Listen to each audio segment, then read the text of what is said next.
একদা ইরানের এক বুস্তাম নামক শহরে কিছুদিন ধরে অস্থিরতা বিরাজ করছিল। এর কারণ ছিল একজন পতিতা নারী। সেই শহরের প্রায় সকল মুসলিম যুবকরা বিপথে পরিচালিত হচ্ছিল। তারা আল্লাহর ইবাদতকে ভুলে গিয়ে জিনার মতো বেবিচারে লিপ্ত হচ্ছিল। আর এর পিছনে কারণ ছিল একজন পতিতা নারী। সে ছিল খুব সুন্দরী আর চালাক এবং ছলনাময়ী। সে তার রূপ দিয়ে যে কোনো পুরুষকে কাবু করে ফেলতে পারত, আর পুরুষরাও তার ছলনার জালে খুব সহজে আটকে যেত। তাই সে শহরের সবচেয়ে সুন্দর ও ধার্মিক মানুষগুলোকে তার শিকার বানাতো। সে তার রূপের ছলনায় তাদেরকে ফাঁসিয়ে ফেলত এবং বিপথে পরিচালিত করত।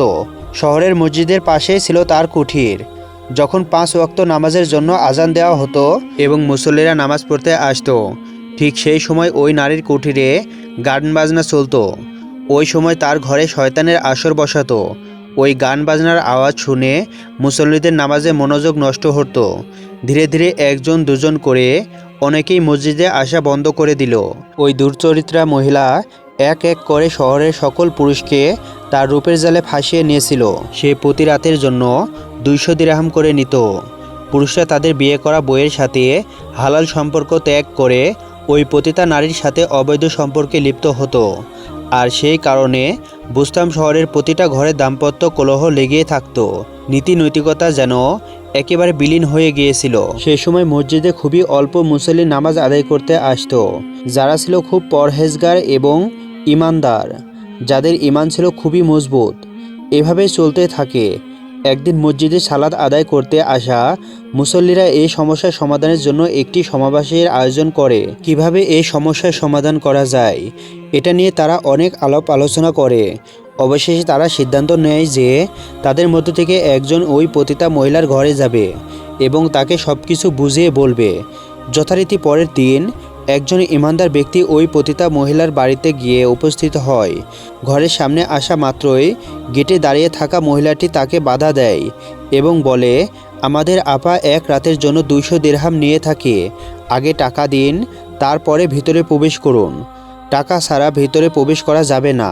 তখন ওই লোকটি টাকা দিয়ে ভিতরে প্রবেশ করেন। তিনি যখন ওই রুমে প্রবেশ করলেন, তিনি তখন দেখলেন ওই মহিলাটি সাজসজ্জা করে নানা রকমের অঙ্গভঙ্গি করছিল এবং তাকে প্রলোভন দেখানোর জন্য নানা ধরনের আজেবাজে কথা বলছিল। তখন ওই লোকটি মহিলাটিকে থামিয়ে দিয়ে তার দৃষ্টি নিচের দিকে নামিয়ে বললেন, থামুন, আপনি যা ভাবছেন সেই কারণে আমি এখানে আসিনি। মহিলা তখন বলল, কি বলেন? এখানে তো সবাই আনন্দের জন্যই আসে, তাহলে আপনি কেন এসেছেন সাহেব? তখন লোকটি বলল, আপনি যা শুরু করেছেন তাতে সমাজের শান্তি নষ্ট হচ্ছে। প্রতিটা ঘরে স্বামী স্ত্রীর মাঝে ঝগড়া হচ্ছে। যুবকরা ইসলামের পথ থেকে দূরে সরে যাচ্ছে। ছোট ছোট ছেলেরা আপনার প্রতি আকৃষ্ট হচ্ছে। তাদের ঈমান নষ্ট হচ্ছে। মসজিদে মুসল্লি আসা অনেক কমে গিয়েছে। অর্ধেকেরও বেশি মানুষ সালাত আদায় করা ছেড়ে দিয়েছে। এভাবে চলতে থাকলে আল্লাহ তাআলা ধ্বংস অনিবার্য। আপনি দয়া করে এসব বন্ধ করুন।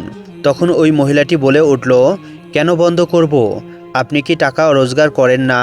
বেঁচে থাকার জন্য কি আপনি উপার্জন করেন না? ঠিক তেমনি এটাও আমার কাজ। প্রতি রাতের বিনিময়ে আমি 200 দিরহাম পাই। আপনাদের কাজ আপনারা করুন আর আমার কাজ আমাকে করতে দিন।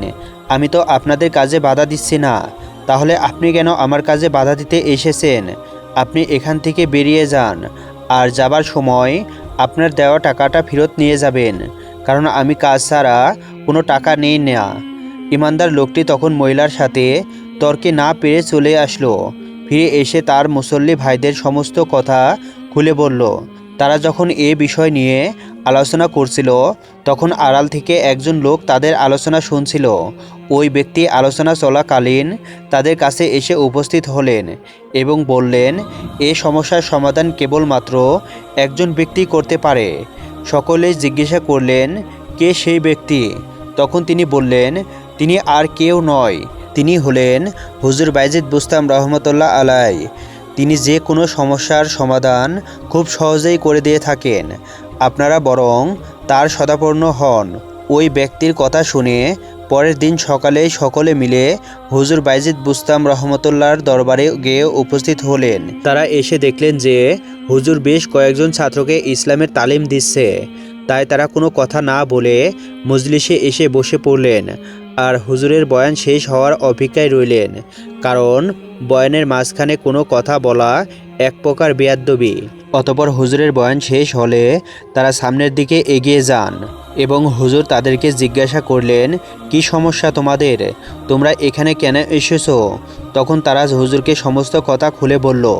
হুজুর তখন তাদেরকে আশ্বস্ত করে বলল, তোমরা নিশ্চিন্তে বাড়ি ফিরে যাও, এই বিষয়টা আমি দেখছি। অতপর তারা হুজুরকে সালাম দিয়ে বাড়ির পথে রওনা দিল। এতদিনে তারা আশার আলো দেখতে পেল। তারা মনে মনে ভাবতে লাগলো, এবার মনে হয় সত্যি এই পতিতার পাপ এই বুস্তাম শহর থেকে বিদায় নেবে। আর ঠিক সেটাই হলো। অতপর একদিন বাইজিদ বুস্তাম রহমতুল্লাহ আলাইহি তার সবচেয়ে কাছের সহচারীকে ডেকে পাঠালেন। যথাসময় সে হুজুরের দরবারে এসে উপস্থিত হলেন। অতপর হুজুর তাকে বলল, লোকগুলো যে পতিতা মহিলার বাড়ির কথা বলে গেল সেখানে গিয়ে খোঁজখবর নিয়ে আসো, আমি সেখানে যেতে চাই।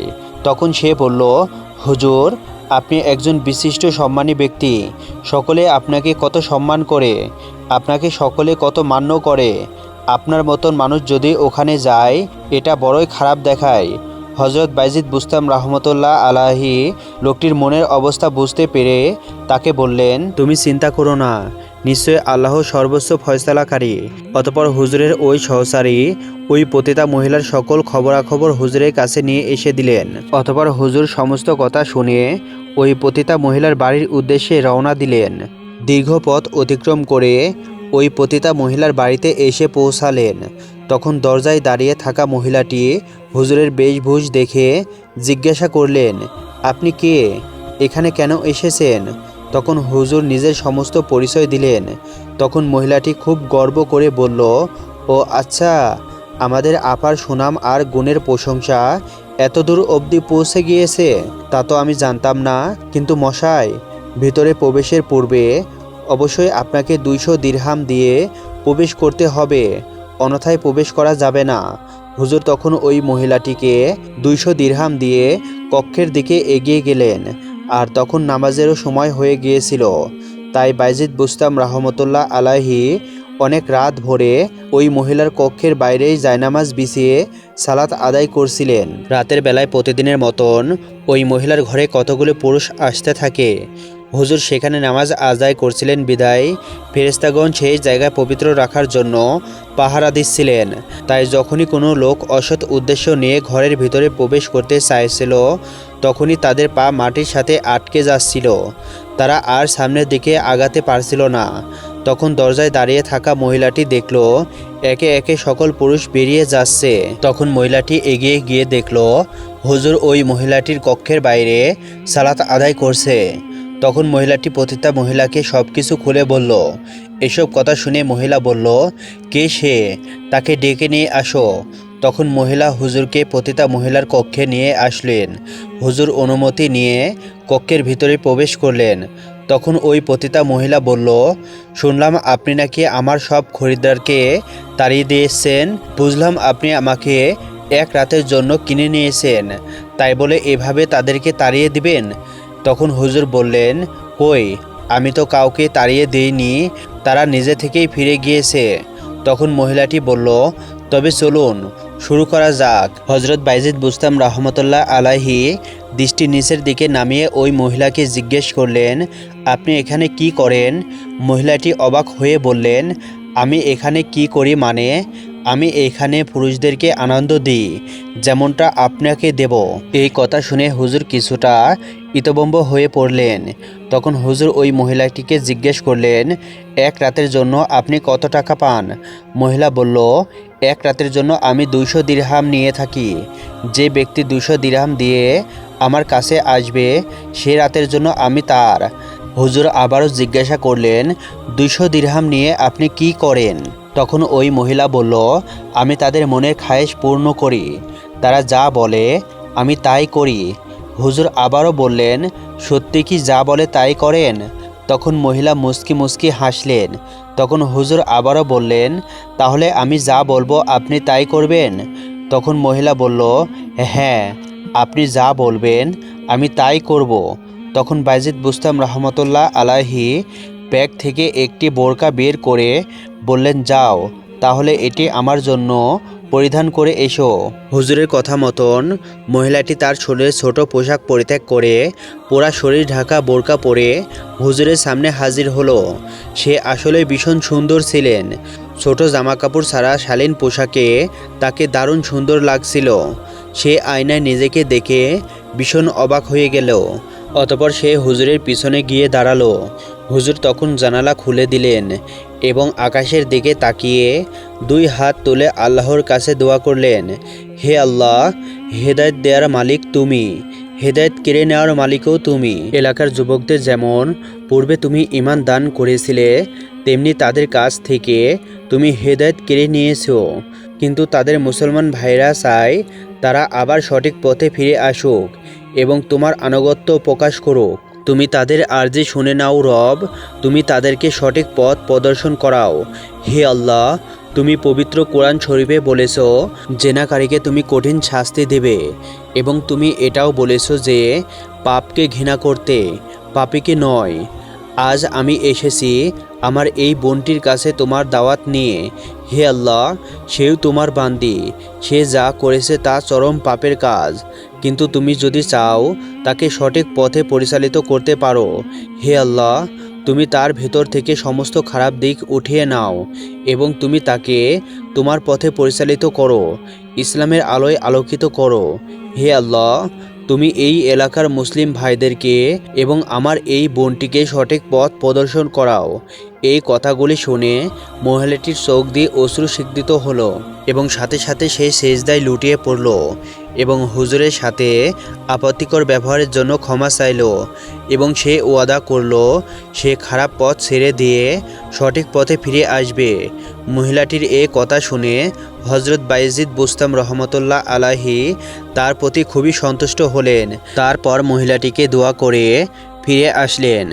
এরপর বুস্তাম শহরে আর কোথাও সেই মহিলাটিকে দেখা যায়নি। সে কোথায় গিয়েছে, বেঁচে আছে কিনা মারা গিয়েছে তাও কেউ জানতো না। আস্তে আস্তে বুস্তাম শহরের যুবকরাও সঠিক পথে ফিরে এসেছিল।